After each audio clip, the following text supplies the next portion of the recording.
Welcome to the Jacksonville Bar Association podcast. My name is Craig Shoup. I'm the Executive Director here at the Jacksonville Bar Association. We're excited you've joined us today. Today, we're excited to have as our guest John McCorvey. John is an accomplished litigation attorney with extensive background in commercial and real estate litigation, including an emphasis on creditors' rights. He is also a Florida Supreme Court certified circuit civil mediator. John is an AV preeminent rated by Martindale-Hubbell. Currently, he is a solo practitioner for his civil litigation practice and has recently joined Miles Mediation and Arbitration for his mediation practice. Before we get started with John, I do want to say a special thank you to our Jacksonville Bar Association sponsors. These sponsors include Ameris Bank, Dex Imaging, Dixon Hughes Goodman, Member Benefits, Mulholland Investigation and Computer Forensics, Veritex, Florida Lawyers Mutual Insurance Company, YFast Networks, Charles Van Consulting, CH Mediation, Ullman Wealth Partners, Diamonds Direct, and Scarlet Group. At this time, we do have a quick message from one of our sponsors.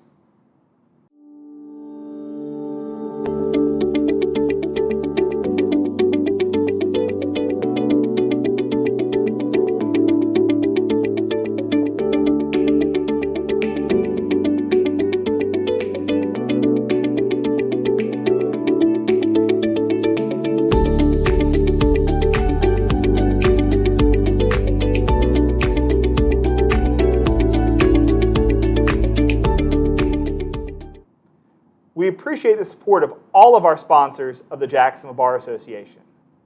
Well, with all that, John, welcome. We're glad you're with us today. Thank you, Craig. It's a pleasure to be here. Glad to have you. So, we'll jump in a few things. Tell us a little bit about you and growing up. I know you grew up here in Jacksonville. That's correct. What led you to want to become a lawyer and a mediator? Okay. I did grow up here in Jacksonville. I grew up in Avondale, and my father had a drugstore in the middle of Avondale that he owned and operated for 30 years, and so that's the neighborhood that really feels like home to me. My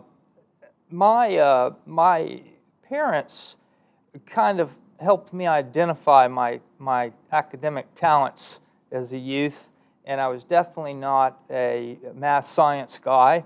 And I went to Riverside Presbyterian Day School and then to Episcopal Junior High and High School. And back then, they would take the sixth graders at RPDS, and most of them fed either into Episcopal or Bowles, and they would kind of look at them and they would say, well, if the kid's good in math and he's an athlete, we'll maybe direct him towards Bowles, and if he's a little bit better at history and writing and not an athlete, maybe we'll direct him towards Episcopal. So I was promptly directed towards Episcopal. So what made you want to become the lawyer and the mediator you are today? Well, that's background just to say that it matches up with my talents. I take aptitude tests, and it was all about reading and writing being my strengths. And I also had a parent that was pretty hard driving and encouraged me to take that path.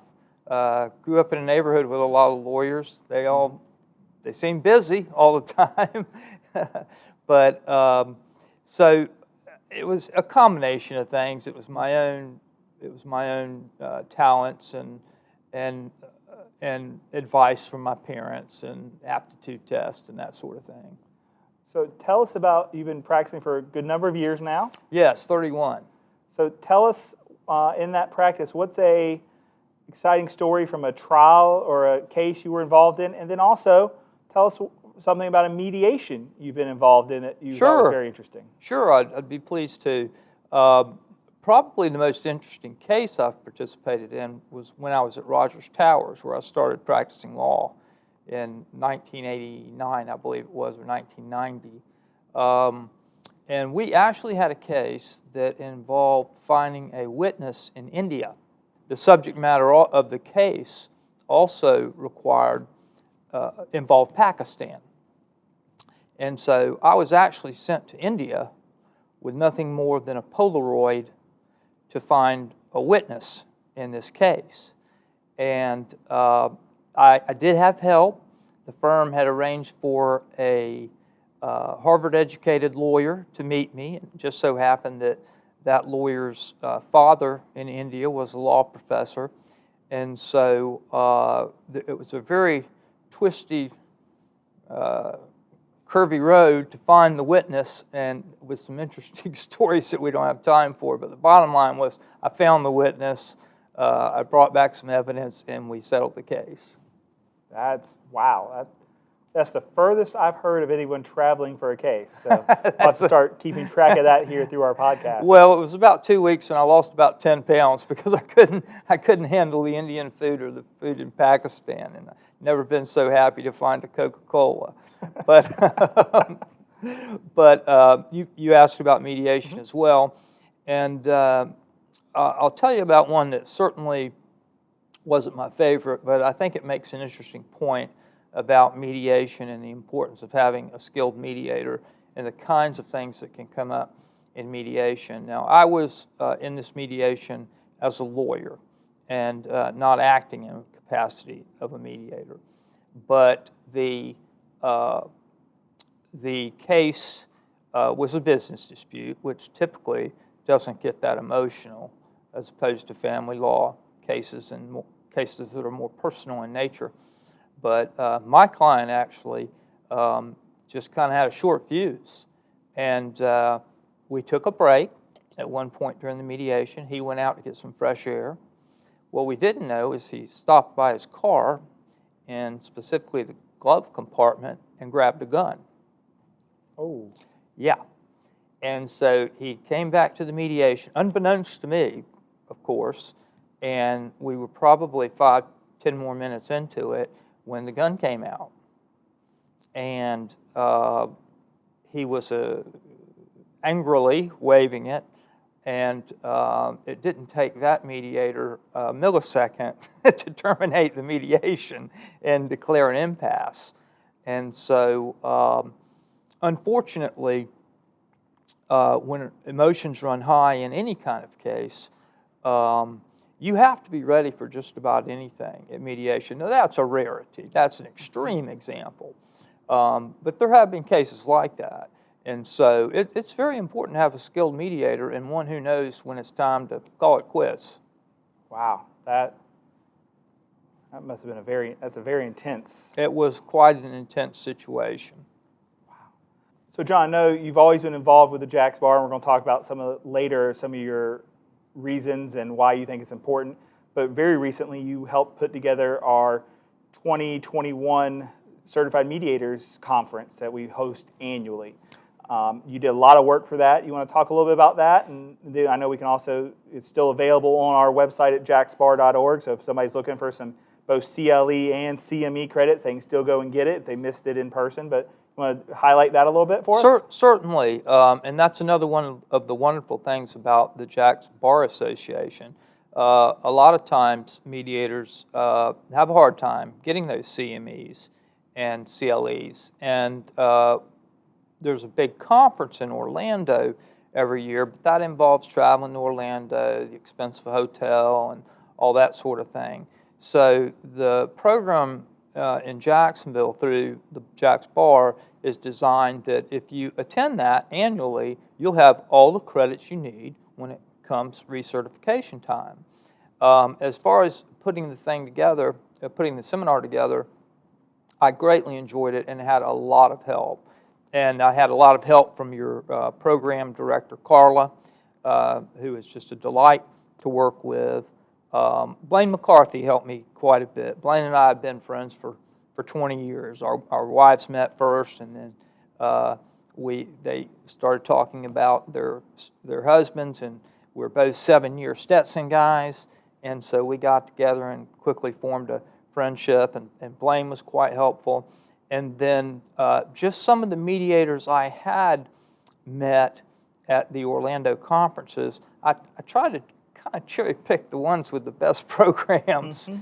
And I was really pleased with the program the way it turned out and the slate of speakers.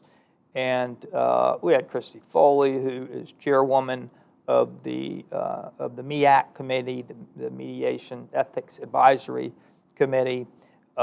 We had speakers on technology and the latest upgrades with Zoom.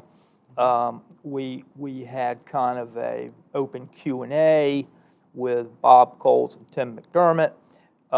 And I can't remember or name all the speakers, but it was a very successful program that I think people enjoyed, learned a lot at, and I hope that the bar received positive feedback. I think we got great feedback. It was a great day program wrapped around one of our member luncheons. It was a great program. Those who weren't able to make it, again, it's available online at JaxBar.org. Also check our calendar. I believe the 2022 CME currently has a save the date out there, so be on the lookout for that to make sure you catch it. It will be a hybrid program again as well, so we're looking forward to that, to helping our mediators and all of our members get the needed CME and CLE. You were in private practice as a solo practitioner for both your civil litigation practice and along with your mediation practice. Right. You've recently separated those. I have. Tell us a little bit about that and what made you want to do that, because I know there's always the talk of people who are in big firms, especially from the lawyer side. Maybe not, I don't hear it as much on the mediator, but the talk of they're in the big firm and it's time to go solo. And kind of on your mediation, you kind of went the other way. You went from doing it solo back to a big firm. Right. And I made that choice because I felt like there were so many advantages to being with a firm. I think the number one advantage is the people resources. I think there are close to 60, we call them neutrals, at Miles, whether or not they're mediators or arbitrators, who are available and who are helpful.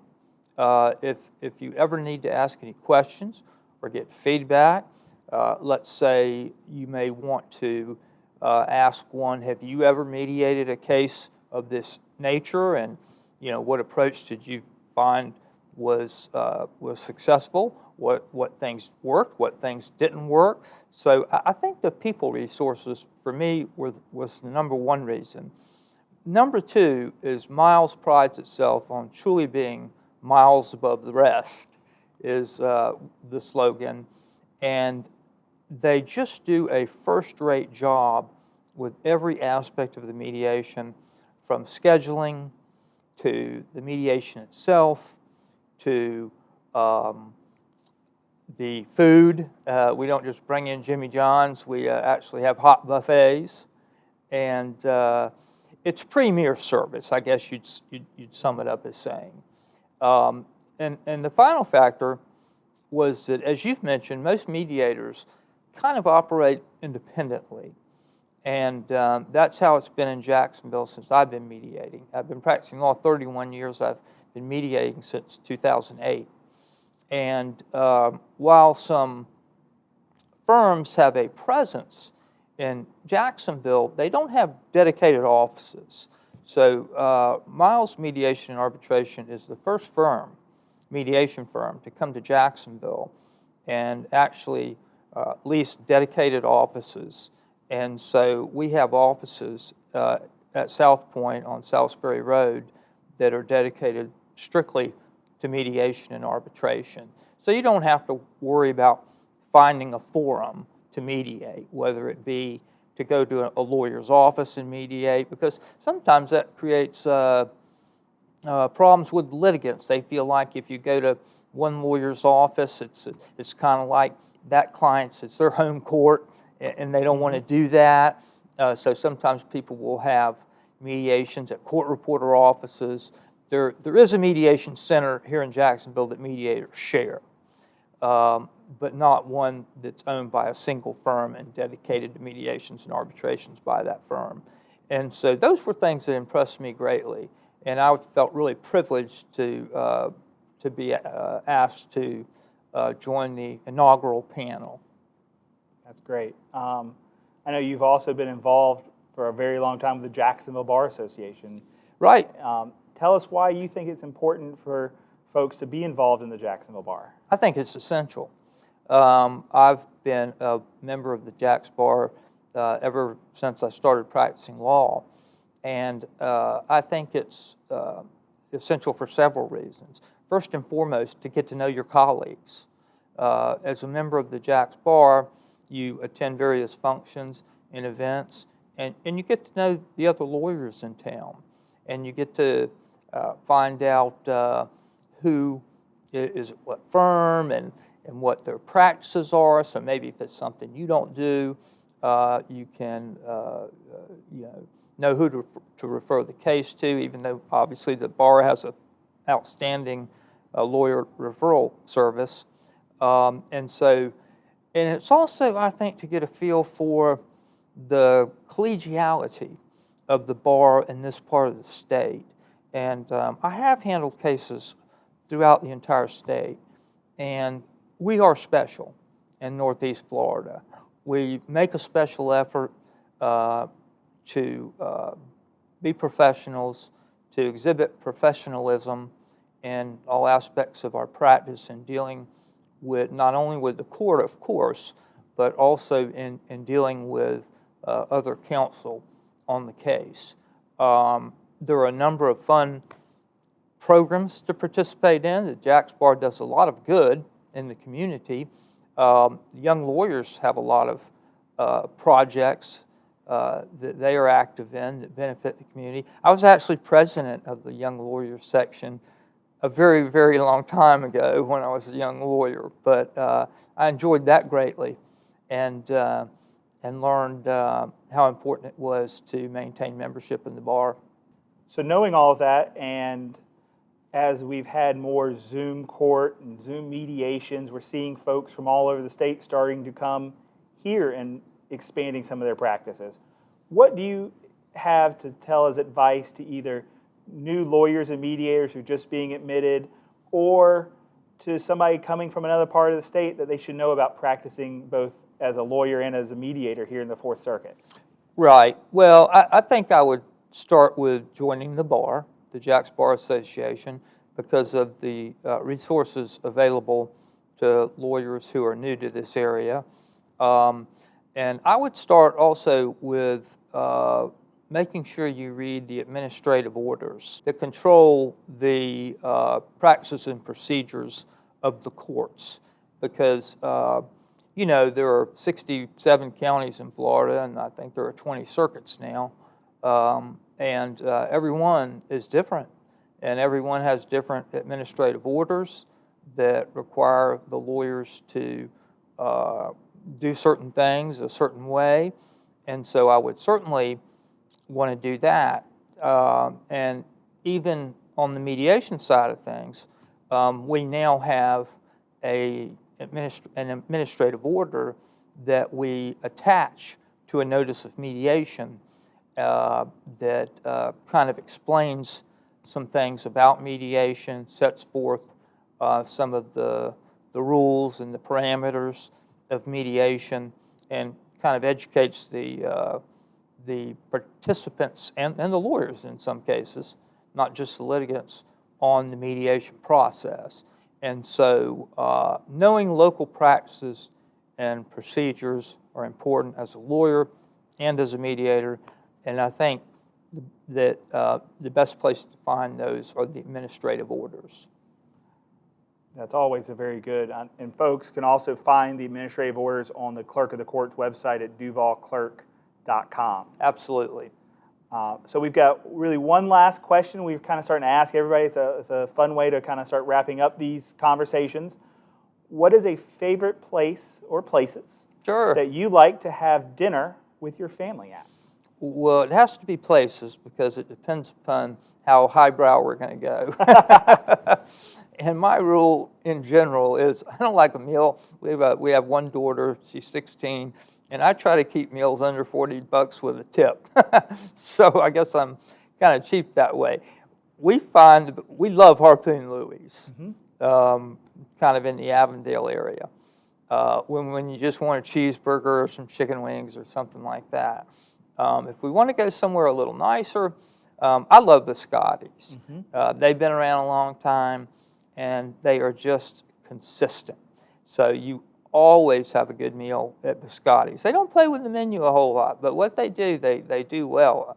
I'm a big fan of the roasted salmon salad, actually, at Biscotti's.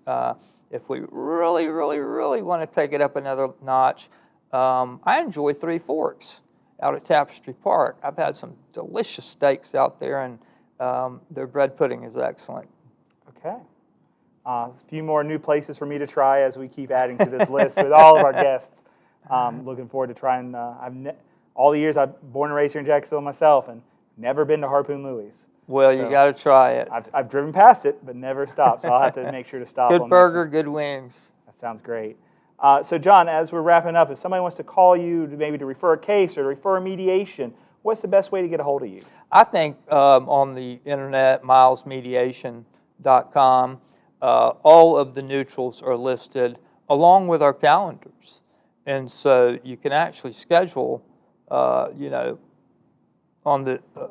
can actually see the mediator schedule and pick available dates. And then there is a full-time administrative person in the office who takes care of calling the attorneys and scheduling the mediations on mutually convenient dates, getting the notices out promptly, and any follow-up. And so, as I said before, Miles prides itself on being a well-oiled machine, and it really is. And so all of the neutrals are on the website, regardless of where they're located. Miles has offices. They're the largest mediation firm in the Southeast. They have offices in Nashville. They're out of Atlanta primarily, but also have satellite offices in Nashville, Savannah, Charlotte, and now Jacksonville. That's great. I want to thank everybody for joining us today. We look forward to seeing you on our next episode.